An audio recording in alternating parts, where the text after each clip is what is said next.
Ladies and gentlemen, boys and girls, men who act like children of all ages, my basement is proud to present to you the greatest podcast that you did not want or ask for, the MoY Ploy. Welcome in, Jake the Gluten Freak Harris, bringing you yet another terrible podcast. What's up, fam? All right. We have got week 3 in the books. We are going to be breaking it down right now. I'm going to share the screen. Forgot to do that last week, so sorry about that. This is definitely an amateur cast here. All right.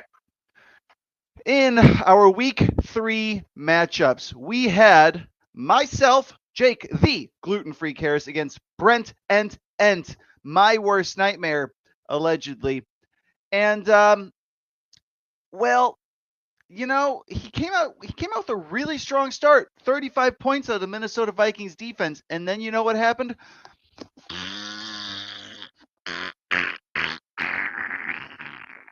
He gambled and lost, friends. Gambled and lost. Shat all over his bed. I am talking 1, 2, 3, 4, 5, 6 players in single-digit fantasy production. That is how you get it done. Welcome to the bottom, Brent. Right back where you belong. Bliatch! And, and you know what? Let's check his bench. Let's pour a little salt on that wound. Check his bench. Oh, Jalen Waddle, 15 points. Oh, TJ Hawkinson, 16 points. Oh, who'd you start? Kelsey? Oh, man. And Jalen Watt. Oh, and you start Debo. Oh, Brent. All right. Our second matchup of the week, we have CD's Lutz up against Brett, Lucky Beaver, and the Backs. Honestly, I would love to have your brain projected onto a screen. Like what you think about Brett, what you see, the like weird ass connections that you make. I would pay good money for about 5 minutes of it because I think that's all I could handle. In this matchup, we have Brett the Meta Breaker Fitzgerald up against Peter Cheater Pigu Hot Sizzle O'Donnell, and this one, folks, wasn't even close. Brett blew him the fuck out of the water. Brett, huge performance out of Lamar Jackson. Solid out of Sammy Darnold. Jahmyr Gibbs.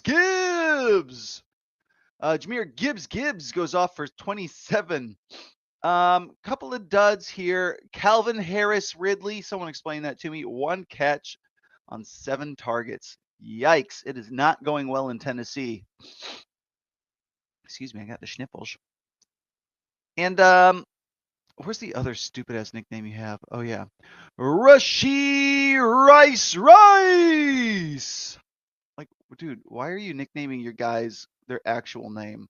Like Jerry Judge Judy, Teehee, everyone gets it. But Rashee Rice, Calvin Harris Ridley, I guess there's someone named Calvin Harris, I don't know. And Jahmyr Gibbs. I think Jahmyr Gibbs might be I'm not sure I'll be able to call him anything ever again besides Jahmyr Gibbs. All right. Cheater, who'd you leave on the bench? The mismanagement. Almost perfect. You only left Danny Dimes. Your bench is fucking awful. Why are you rostering Troy Franklin in this league? I guess, okay, you picked him up. You wanted to see if it was real. I guess. I could have told you it wasn't. Travis Hunter, though, bruh. Your boy needs to get it together. Jacksonville needs to get it together. Like, Travis Etienne had one good week. He's been okay. But Brian Thomas Jr., ass. Trevor Lawrence, ass. Honestly, I called Trevor Lawrence being ass a long time ago.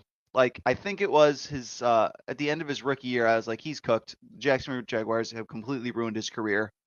totally derailed it. And I'm going to stand on that business. In our third matchup, Eddie, don't call me sweaty, Twizzler, Dizzler, up against Todd, the MoY God, enter the Chuba Harris, and this one, yet another blowout. We only really had one good game this week, and we'll get to it here in a second. But in this matchup, Todd Harris, let's count the single-digit performances. 1 out of Barkley, 2 out of Hubbard, 3 out of Brian Thomas, 4 out of Cup, 5 out of Butker, and then negative points out of a defense. Zoinks! Why you still play Baltimore defense? Like, that's purely based on Baltimore defenses. You're playing them purely based on the mid 2000s hype that they had, because it has been like 20 years since they've been like, okay, it's been about like 3 years since they've been like an actually playable fantasy defense. Their secondary is atrocious, and when it's not their secondary, it's their run game. Like, they cannot put 2 games together, or like a whole game. You can only play one half the ball. Oh, I need to blow my nose, but I have no tissues down here. All right. Yeah, my dad, you benched JSN? I'll take him off your hands if you're not going to be playing one of the best receivers on your team. I will take him off your hands happily. And then on the other side of the ball, we've got Eddie, don't call me sweaty, Twizzler, Dizzler. Judkins, you know what? What a great pickup by you. I am so mad at myself that I wasn't more aggressive in getting Judkins. Because yeah, it's working out all right for you. I should have drafted him in that draft. All right. Yep. No, that's enough about that. But the I can't remember who was the game of the week. I think I may have made it this game here. I think it was this game. Ray, Rat, Mert, Squirts up against Maddie. Yeah, it was the Boeing v. Boeing matchup was game of the week. And you know what? It lived up to the hype coming down to Monday night. Ray, Rat, Mert, Squirts surging all over Maddie Southside HR. This one was a fun matchup. This was a really fun matchup to watch. And it really came down to Maddie shitting the bed. Oh Lord. Oh man. 1, 2, 3, 4, 5, 6, 7 single digit performances. Yikes. And then Ray having a huge game out of Jalen Squirts, Jalen Rhett Squirts, and Garrett Wilson. Garrett Wilson's been surprisingly solid this year. I didn't think he'd be this good with the crap quarterback play. But yeah, Ray also didn't have a great week. Oh, and he left Omari and Hampton on the bench. In favor of who, Ray? In favor of Ja'Cory Krosky, Merritt, and Javonte Williams? Dog. Okay, I guess I get it, but like, sheesh. That's rough, man. David Montgomery on the bench, Keenan Allen on the bench. Ray's bench may have outscored Matt's whole team, honestly. So Ray managed to probably have the worst mismanagement yet again of the entire week, and I'm not sure it's close. Look at all those points on his bench. Wow. Still comes away with a devastating win, pushing Maddie HR Southside down out of playoff contention. And yeah, man, you got pretty lucky there getting a win on 150 with all those MoY moves you put out there on the field this weekend, Raymond. Well, that's it for week 3. We're going to look forward to week 4. In week 4, we have Jake, the gluten freak Harris up against Eddie, don't call me sweaty, Twizzler, Dizzler. Todd, the MoY God, enter the Chuba up against Brent Tent. This one is the game of the week.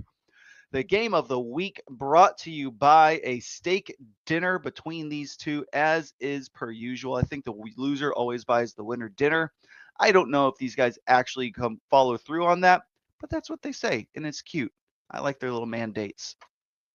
The third matchup of the week, we've got Peter Cheater Pigu Hot Sizzle O'Donnell up against Raymond Rat Squirts Mertz. This one also could have been game of the week, but I think both of these guys are too generally friendly to have any sort of real rivalry that any of us give a shit about. So I'd like to see some more douchiness out of you too. Pretty please and thank you. And in the final game of the week, we have Brett Tet up against Maddie Southside HR.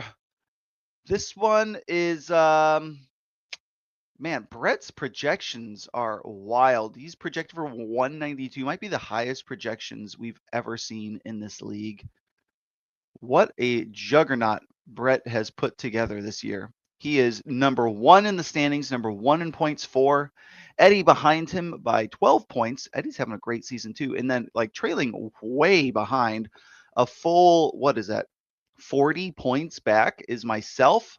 And then 20 points behind me is Ray Ratmert Squirts. Maddie HR Southside put up 500 points, only trailing Eddie by 20 points, but sitting just outside of playoff contention at 1 and 2 and has already blown 65 of his fab. Maddie needs to string together some wins. If he gets one win, he's probably back on that playoff bubble.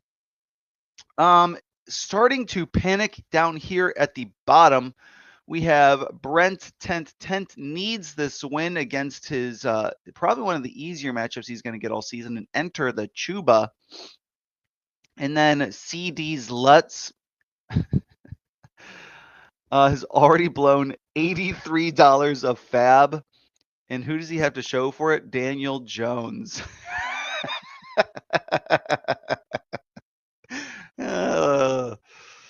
Peter and Fab, just they like oil and water. He's allergic to it. Can't wait to get it off of his team. All right. I want to take a quick look. Let's see if I can do this at oh man, sheesh. I wanted to look at some of the moves that have been made. We're gonna have to do this by hand. I feel pretty smart adding Cam Scatabo. He was awesome this past week on my bench, sadly. But yeah, love to see what I saw there. 8 targets, love that. And he's got a bad matchup this week. I don't know if I'm going to play him or not. But yeah, I'm thrilled to have Cam on the team. Harold Fannin Jr. over Colston Loveland. You know, anyone is probably better than Colston Loveland at this point. He doesn't he just look like such a bitch? Like Colston Loveland, that is not the picture of someone who's 6'6", 241. That's like the picture of, well, I'm not going to say it. Yeah, it's insensitive. We're not going to say that. Anyways, Colston Loveland, I'm sure you've got a great personality. And I'm sure you're watching. RJ Harvey gets dropped for Ramondre Stevenson. I think Stevenson shat the bed this week. Yep. Sorry, Eddie. We've got Jawan Jennings picked up in favor of Jaden Higgins. Probably a good call because the Texans are a hot mess right now, 0-3. And Jawan Jennings, while still injured, probably worth playing once he's back. Little Penix for Brock Purdy swap. Later dropped Brock Purdy after he was declared to be officially out. He dropped Will Slutz for Joey Sly. Peter did. Any other interesting MoY moves?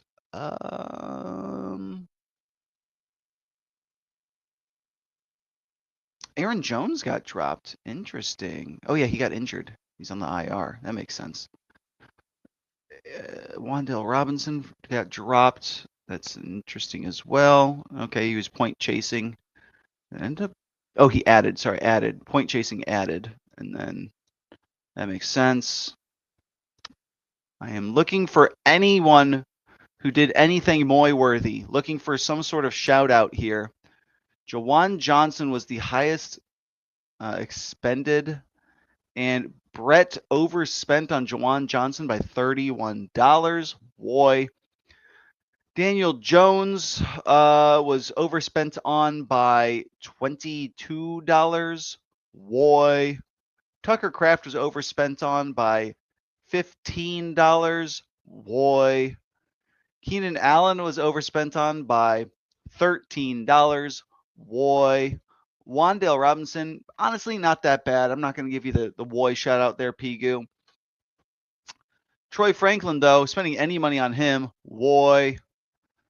And yeah, I think that's all I really need to shout out. Also, spend $1 next time, Brett, idiot. And I think that's everything that I've got for this week. Um, kind of kind of an interesting setup. We're all still bunched really close, and we've got some feels like make or break games here for CD's Lutz and Enter the Chuba and Brent Tent. They could really use a win. It's going to be a huge hole to dig themselves out of if they have another dud performance. That's all I got for this week, and I will catch you guys in the next one. Bye.